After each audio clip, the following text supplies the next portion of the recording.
बुलेटिनच्या सुरुवातीलाच बातमी आहे मनोज जरांगेंसंदर्भातली। जरांगे आता थेट मुंडेंना भिडलेले आहेत, कारण धनंजय मुंडे यांच्यावरती जरांगेंनी गंभीर आरोप केले।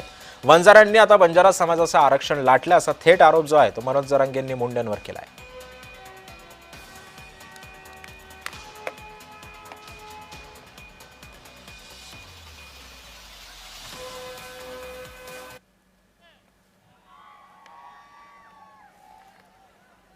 की अनेक गोष्ट लक्षात घेतली पाहिजे की इथं आपण आलो बसलो, मराठा समाजाला आरक्षण दिलंय, आम्हाला आनंद आहे, कारण त्या मराठा आरक्षणाच्या चळवळीत सुद्धा आम्ही होतो।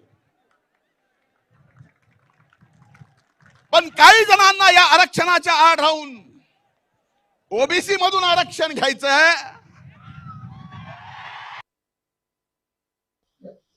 धनंजय मुंडे काल असं म्हणाले की मराठा समाजाला आरक्षण दिलं आम्हाला आनंद आहे, पण आरक्षण म्हणजे ओबीसी मधून देऊ नका, त्यांना ओबीसीतून का घ्यायचंय?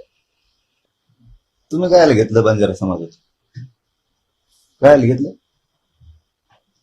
लोकांच्या लेकराची नरडी फोडून खायला जमते? कशाला घ्यायचं बंजारा समाजाचं? नाही घ्यायचं। आपण तर सारखे दिसत नाही, कुणाला म्हणायचं आम्ही तुम्ही सारखे दिसतो? हा,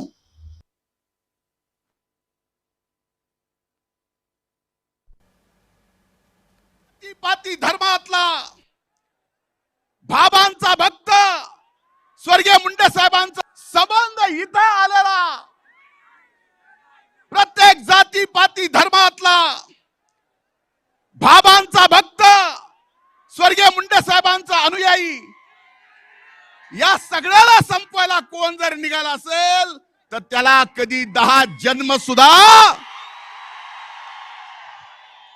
संपवता येणार नाही। धनंजय मुंडेंनी करायला मी काय म्हणून आम्हाला काय करायचं? दादा आहे ते रक्त रक्त राहतो, रक्ताने भरलेले असते दादा आहे।